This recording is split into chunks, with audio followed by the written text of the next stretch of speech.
Thank you, Minister, and good afternoon to everyone. It is not usual for me to be at the post-cabinet meeting, and so maybe I should just give a small update on what we've been doing at the Ministry of Digital Transformation, and that will flow naturally into what we were able to do, some of the things that were approved at Cabinet today. The Ministry of Digital Transformation was formed on July 12th last year, so we're just over a year old. And I gave the ministry a particular mandate in terms of what we set out to do in our digital transformation thrust. And that was to create a new way to address the delivery, the end-to-end delivery and consumption of goods and services for customers using appropriate digital technology. What that means is that we're doing things differently. We are doing things end-to-end, meaning that the processes that we're building are new digital processes that will take us from one place to the next. We are embracing customers, and customers as opposed to citizens, because citizens form part of the customer base. But to elaborate on that a bit, it simply means that if you're accessing a government service, for example, while the citizen may be consuming the service, the customer base also includes the public officer who is delivering the service. So that's why we talk about it from end to end. Of course, we're talking about using appropriate digital technology. Not all technology is appropriate. And of course, if you put something into the market that is not fit for purpose, obviously it doesn't fulfill the ends that you want. That is really the thrust of what we put together. In doing that, we know we had to affect 4 specific areas. You hear 3 sometimes, I still use 4. People, process, plant and I'll call it technology, or systems if you wish. And lastly, of course, legislation and the law. So in all of our endeavors, we have to make sure that we address all of those things to ensure that the transformation is successful. Further to that, we have 3 fundamental pillars in which we operate in that transformation. So we're talking about the digital society, the digital economy, and digital government. And under those pillars would be all the initiatives that the ministry and other ministries would have been engaged in. The Ministry of Digital Transformation is very cognizant that it cannot achieve the digital mandate that it has in terms of transforming Trinidad and Tobago on its own. We are a ministry of partnerships. We work with international organizations. We work with all the ministries, divisions, and agencies that make up the government of Trinidad and Tobago. We work with civil society. I work with Minister Dolly quite often, as recently as this morning. So I mean, this is not just at the level of ministers speaking, but at the root and fundamental level of ICT implementation and the furtherance of the digital agendas of those individual ministries as well. So we are kind of the glue that hubs and keeps it all together. Just to give again a brief piece of what those 3 pillars look like, digital society is all about you. Digital society is what enables us to raise the level of understanding of ICT technology across the citizenry of Trinidad and Tobago, everyone. Because if we're going to build a digital society, you must be able to understand it and use it, or else people will be left behind. So that starts at the most basic level and extends beyond that. We're talking about, in the last budget speech, the Honourable Minister of Finance identified broadband as a public good. What that means is that broadband must be ubiquitous across Trinidad and Tobago. Wherever you are, whatever you want to do, broadband should be available for you. It must be available, it must be robust, it must be capable, it must be resilient. Again, initiatives are on the way to deal with those things. We, of course, can't leave any of our less fortunate behind. Even so, we partnered with civil society, with ALTA. We're hoping to partner with the Blind Society, Blind Welfare Society, etc. All of that is to make sure that when we introduce technology, it is not something that people are scared of. In terms of digital government, well, let's leave digital government for last. Digital economy. We're trying to increase the contribution of the ICT sector to GDP. That's really what we're trying to do. And you know, unlike the energy sector where the resources are kind of easy, and it's oil, it's gas, it's things just happening in the petchem, etc., and the transformation of that. The greatest resource we have in terms of what we're doing with ICT are our people. It's the people. We have tremendous resources in our people. And the way in which we're going to harness that, one of the ways we're going to harness it by, for example, is the creation of the Developers Hub. The Developers Hub is an ecosystem that the state is partnering with the private sector to build, and our international partners, that will allow for all of our people of various qualifications, but basically people who are creative at heart, to be able to use the latest technology to bring those things into viable products. And not just to create them into products that will sit there, but also, because of those partnerships, create markets for them, have them visible for people who have money to invest. All of that is what is going to happen in the developers, as an example of where we're going with that. And all of those things will eventually contribute to the national GDP. When we go to digital government, which is really the key piece of where the ministry itself has projects as opposed to working with all the other ministries, there's some things that we have to do there, and that really embodies the idea of making things easier for our customers. We're working on projects to build a national identity, to identify you as you, to all things that you wish to do relative to the state and eventually to the private sector. We're building a robust and reliable and resilient network for the exchange of information between ministries, divisions, and agencies, so that when you walk into anywhere or when you use your technology anywhere to be able to access a service, you don't have to walk from ministry to do it. And this is the exchange of appropriate information, not any information, but only appropriate information. We're talking about the development of a support function. If you are trying to access one of the over 100 digital services that are available now to you as a citizen, and you have a problem with it, you must have a place where you can go to and seek help and guidance and assistance, or if necessary, have them executed for you. All of those things are encompassing in what we're trying to achieve, so that when you roll it up together, the destination of digital transformation will be something that is achievable. In doing that, we need a lot of resources. We partner with various international technical institutions, but also we need funding. You would have heard recently the Minister of Finance and CAF announce a piece of what we do, but we still have significant interest and work going on with the IDB, who has provided us with tremendous resources and funding as well.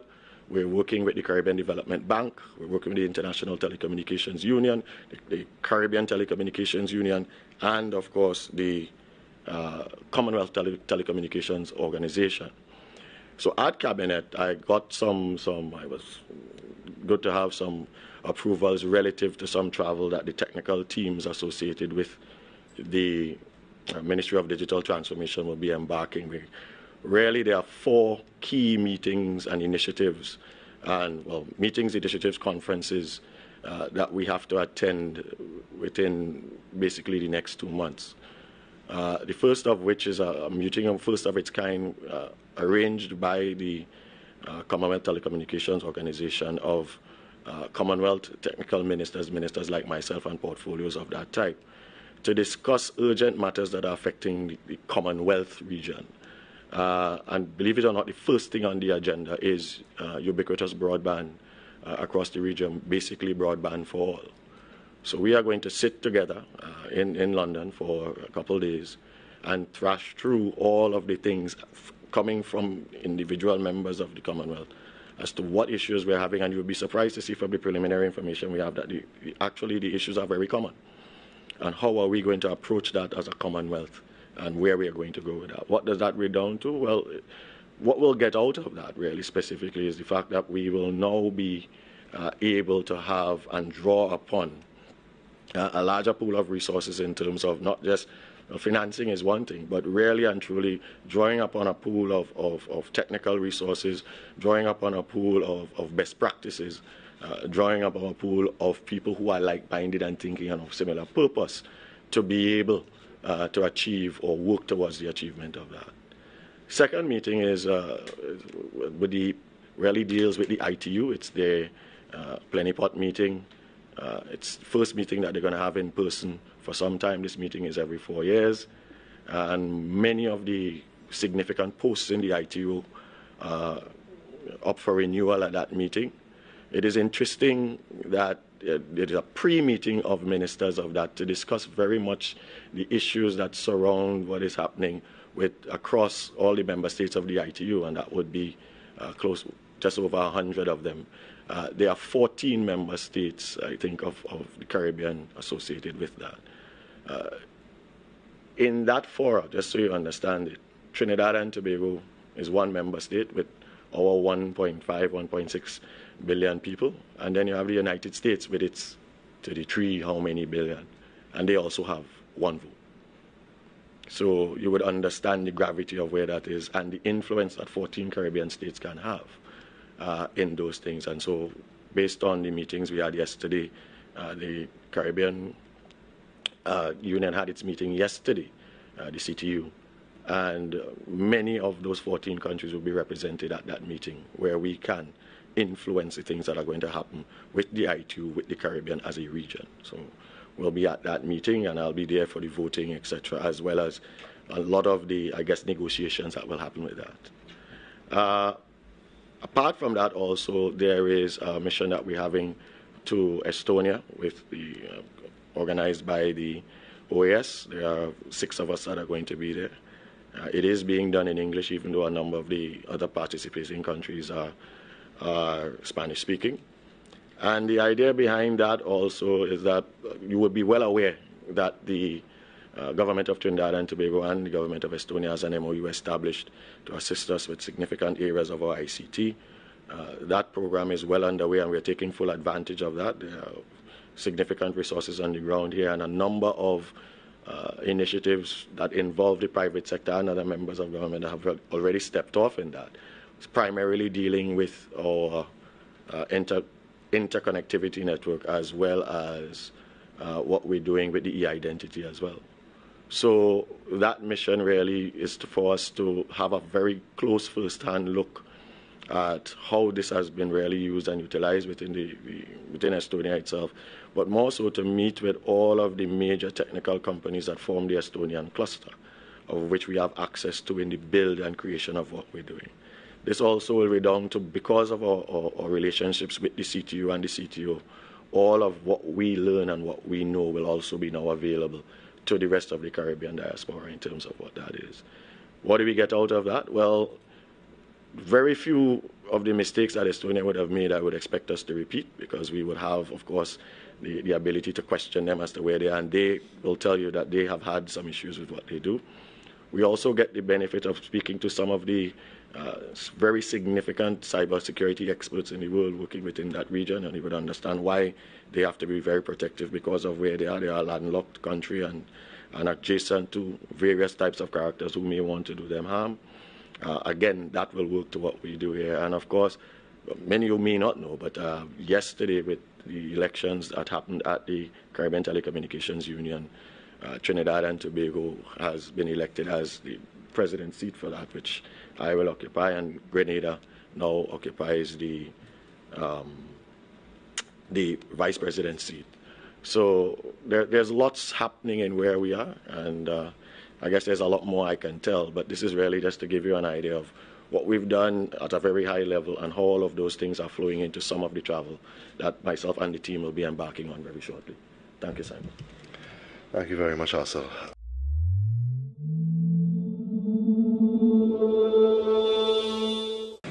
Well, the first one for Mr. Bacchus.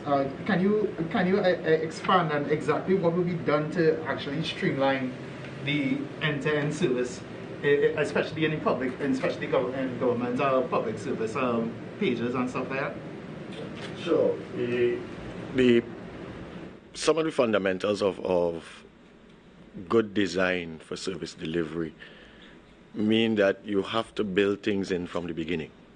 So resilience has to be built in from the beginning. All of your factors that would influence things that involve the economy must be built in. Anything that will impact how the service is delivered must be built in. So how do we do that? Well, if you look at the maturity of any digitally delivered service, you will find that it goes from very little to deep. So when we say end-to-end, we mean that it must be fully mature. Give you a good example. If you want to do something, one of the first things that happens if you want to interact with it, somebody might tell you you can make an appointment online. That represents a first stage. But that's all you're able to do. You're only able to make the appointment. You can't complete the transaction online. When we talk about end-to-end, when we build the processes that are associated with the services that we're going to do, it is that you can start and complete your transaction online. A simple one would be renewal of a driver's permit, as an example. If there's some reason that you need to go in, that's fine. If it's a first application, you have to take an exam. There's some reason they want to see you to validate yourself. But if you're a holder like me and you just want to renew it, you already have your picture. You can submit another one online. You can fill the form online. You can make the payment online. And you probably could have it delivered to you via TT Post. That's what I mean by end-to-end. So end-to-end, and that's why we have to interconnect the ministries for the exchange of information. End-to-end means that you can start and complete your transaction given a remote medium if you choose so to do. But it may involve things that are not necessarily within this ministry. And it would also involve things that involve transactions of money, etc. So all of those things have to be factored in when we're building, as we talk about services, end-to-end, to ensure that we have created the guidelines. We're working with our other ministries, divisions, and agencies who already have services that now have to be brought in line and in alignment with that end-to-end philosophy, and that's what we're doing now. I just want to expand a little bit further, just to get some more of an idea of how you guys will be planning on filling certain gaps. I'm glad you brought up the idea of appointment. In some districts, something as simple as an ID card, the ID card office would be booked up till quite January. You go to make an appointment, you make the appointment, you reach to the place where you have the appointment. You still have to wait an entire hour to actually have that appointment filled.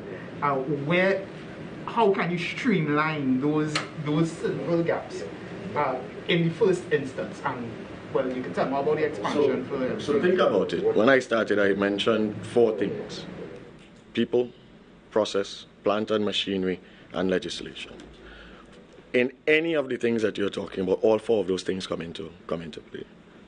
Restrictions on the number of appointments would have been guided, particularly over the last 2 years, by COVID. The number of appointments you can give is not a limitation of the technology. It's a limitation of how many people can address the amount of people that you need to see. And in the case of COVID, how many people will allow into a room. So you have to understand that appointment systems are not only ways to identify people, but they are also mechanisms of control. So that's one thing. But if you want to have what we're talking about getting from end to end, you have to alter the processes. So we have significant amounts of process design, process re-engineering, process retirement happening. Because even if you put technology on top of old processes, you're probably going to end up in the same place. What we need to do is to build digital processes, which is what we're doing now, revamping that. Strangely enough, the technology is quite simple.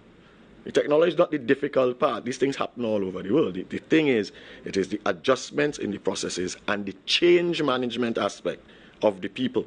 That is what is going to make it work. And that is what we've been working on and placing tremendous emphasis on. And that's why it will be different. You maybe talk about a new way. That's why it will be different. This is process-built, process-driven, people-minded adjustment. The technology is there. Keishan Haynes, Guardian Media. Okay, so let's build on that. A lot of it talks about change management of people. One of the things that's going to happen once you start digitizing everything and moving everything, you're going to have to look at either upskilling or outskilling. So some people are going to lose their jobs. When that happens, unions are going to fight back, and this is how we have, remain in this. What processes are you putting in place to ensure that this doesn't happen, that there is not so much kickback that we end up in the same place after more than 5 years? The ministry has, for a ministry of a technology-based ministry, we have, I think a lot of people have said, we have very strange core values. One of them is trust. One of them is hope. We have transparency. We have things that are relative to your ability to adapt and work quickly. And that's strange for a ministry of this type. Technology scares people, and I think you've identified part of that fear. Does technology replace me? Do I become obsolete? how do I fit in this world? Now, the digital society part of that plays a good part of that, because one of the ways that we have to fix that is through Simon, it's through communication. Another way that we have to fix that is through through education. The media has a big part to do with that. But to address what you're saying specifically, let me give you an example. And why it is, I think, in every revolution, there is always some level of fallout. There's no question about that. In every revolution. We are in the 4th Industrial Revolution, there will be a 5th. And that fallout is not necessarily to say that things go away. It means that you have to be able to adapt. And so part of our training thing will work on that. But think about this.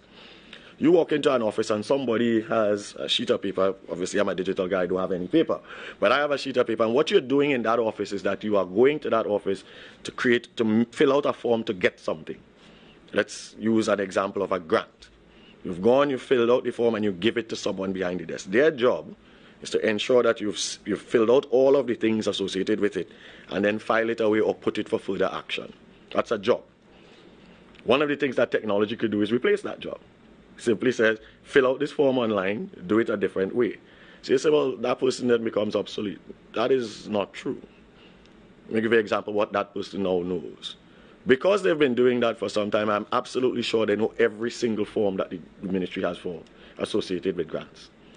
They also know, more than likely, when people are coming in and saying, we're applying for this and it's the wrong thing.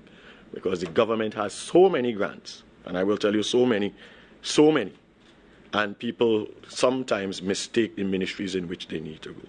So you take that person who already knows all the forms. You have a digital front that now accepts all of the information from you. And all you ask that person to do is to address the fallouts. Why would something fall out? The application is in the wrong ministry. You're applying for the wrong type of relief for what this is. And they will know that. All they have to do is simply look at the fallouts and say, all right, you know what happened here? This person is applying for the wrong grant. This should be in the Ministry of Finance. This person is applying for the wrong grant. This should be with the Ministry of Works. And then using a simple upgrade of being able to use a computer to access with the person's contact information, that person who was simply just collecting a form and looking at it and can now have a more fulfilling job of being able to contact you if it was you, Kijan, and say, listen, we've noticed you've applied for this particular thing. You've applied in the wrong place. I can help you fix it. What does that do? It's the same person, minimal upskilling. They have a more fulfilling job as far as they are concerned in terms of what they're doing.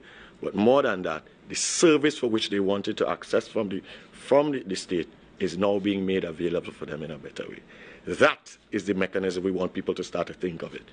What you have is not useless. What you need to do is to find a way to work in this new world. And lastly, in this 4th Industrial Revolution, more jobs have been created than in any one before. If you go on to any one of your favorite jobs, LinkedIn, and you will see thousands upon thousands of jobs. They just require shifts in what you're doing. New opportunities for everyone. Well, okay, so let's tap back to something that you said. You have a mission to Estonia. Yeah. This MOU was signed more than 2 years ago, if I recall. One of the major things that the Prime Minister campaigned on in 2020 was this digital card. One card where all the information should be there, pushed on that. I think Estonia was to come on that. Realistically speaking, at the pace that everything is going, is this something that can happen within this term of office, under this second term that goes until 2025? So let me correct and then answer. So we tend to live in a card world. People like cards. The unique identifier, a personal unique identifier, does not necessarily have to be card-based. What he did say is that we will be able to identify everyone here. You have probably in your wallet a driver's permit, an ID card. At home, you probably have a passport. None of those things uniquely identify you to the state. You have a driver's permit because you want to drive, and if a driver's license, I withdraw it. It has been changed. You have a driver's license because you want to drive. Well, that identifies you to the Ministry of Works and Transport. You have an ID card, well, it's Election and Boundaries Commission, National Registry. You have a passport, that's Immigration, Ministry of National Security, in case you want to travel. That's why when you go to a bank, they ask you for 2 forms of ID and still want something else to proof of address. It's because, rarely and truly, you have a birth certificate. Well, that is even worse, because it has no picture of you. So if I walk into a place with your birth certificate, you'll understand why I have to verify it another way. The reason for that is that, one, we need to be able to identify everyone at a unique level, because there are advantages of it for you. And those advantages are that when you approach the state for services, it means that we can identify you and assign services specifically for you. If you go into the hospital in Port of Spain and you're going to the hospital in Scarborough, Tobago, they are supposed to be able to recognize that you are you. So that is not necessarily card-based. That is being able to uniquely identify yourself. And we're going to use some very sophisticated technology to do that, using what we call immutable ledgers and things that really and truly we don't need to go into here. Why is Estonia involved? Well, Estonia is involved because they are one of the best at this in the world. We have had to establish, apart from the MOU, there are other, and remember, people, process, systems, and the law. There are other legal things that you have to do to be able to access the type of assistance that we need to what we have. We had to identify Trinidad and Tobago's readiness to be able to accept and use those things. We had to evaluate the existing infrastructure capabilities in Trinidad and Tobago to see what are we going to put this thing in.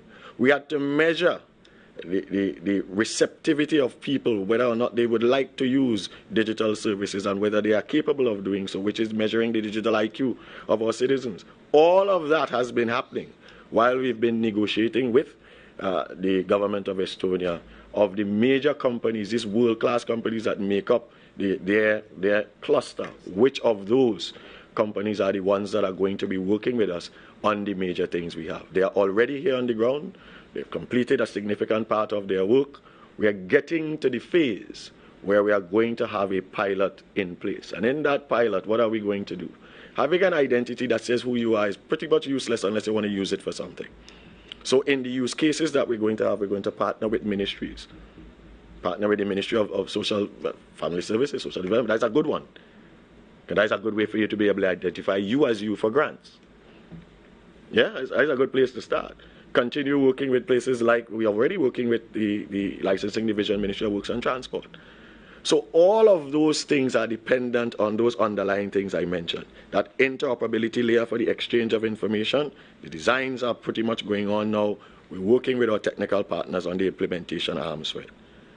Why did we have to go through the original pieces? Trinidad and Tobago, you may not know, has 4 Tier 3 certified data centers on island. You knew that? 4? You would have known 3, because 1 only got certified in the last week or so. But then you would have found that out. Yeah, so it's 4. There are very few islands in the Caribbean that have 2. We have 4. Why is that impacting for us? Should we be in a hurry to create the 5th, which is specific to the government? Or should we leverage those existing 4 for the purposes for which we have in terms of speed and readiness to put it? But the reason I ask, and hear me out, we are a nation where if the government changes and the government does not have the same vision as the previous government, we are back at square one. So all of this that you are building, My mandate does not extend. But my mandate does not extend beyond the natural life of this government. So I have to finish, not trying, I will finish what I have to do within that time frame. But understand what I'm saying. That doesn't mean that Trinidad and Tobago will be digitally transformed come 2025. It means we will be well on the way there, and the things that will be put in place, regardless of which regime takes over or if we continue, will be very difficult to replace, because by then it will be integral in how you function and interact, not just among yourselves, but with the state as well. How would you respond to people who may be skeptical because they looked at the digital card for vaccinations last year as an easy start, a little run-up, a little test, and we heard it coming in 6 weeks, then it was 6 months, and then it just, well, I don't think we need it anymore. But what people thought was that that simple digital vaccination card, are you vaccinated, yes or no, was a good jump-off point. And it didn't seem that we got that. So what do you say to people who will be extremely skeptical that if we can't do what is seemingly easy, to do all of this big thing? It's interesting. The things that are seemingly easy are not always the easiest things. So you are saying that to accurately vaccinate as many people as you can in a shorter space as you can, get the records done, massage them into a database, generate something while securing all of the data to make sure it's not transposed anywhere else and it is not compromised in any way. Ensuring that even though we don't know that you are you, other than the fact that you have presented something for where you are, vaccinating people without IDs because we want to get shots in arms where the actual focus of it was that, and then produce it, and that is simple. So no, I'm just giving. What I'm saying is, what appears simple represents something that is, or when you on the surface it is. I can tell you this: the technology was always ready, and it has been ready, and it still is ready. So the technology was not the problem. One of the things that we have to ensure that whenever we do anything, that it is fit for purpose and that it can stand scrutiny. What we found is that there was an unacceptable. I said this in the Senate. There was apart from the fact that there were problems with the underlying security issues which were addressed, these were global issues. We had issues with the quality of the information that was contained in the database. It meant there was an automated system, end to end. You would apply for it online and you would get it online. But we found an unacceptable level of fallout because the information in the database was inconsistent. So we took the time to fix it. Now, why is that important to you? If you're getting a fallout rate beyond what is an internationally accepted norm, you have no choice but to fix it. It meant that if we didn't do that and you applied for your card, it meant that you would have to end up in a queued process to get it. And what it would do is frustrate you. Why? No, it can't be. Because you were still able to use what you had, which was the physical card you got when you got vaccinated. Why it was of particular interest to us, and just to clear it up, is that if we wanted to continue, the reason why we would have launched it and can still launch it is if there were countries who would not accept the things that we have and would only accept an electronic certificate that had a QR code in it. And we were searching that. We had the Ministry of Foreign Affairs look through that. We haven't been able to do that. Obviously, by now the COVID thing has waned. And so the reason why we can still launch it is that it would represent a secure way in which your vaccination record for COVID can be held. But think about if you lose your vaccination certificate that you've had for a child now, the card, you could recreate it. I don't think anybody can. And so the idea would be now to expand that to now include those kinds of things. That is why it hasn't been launched. But it could have been launched.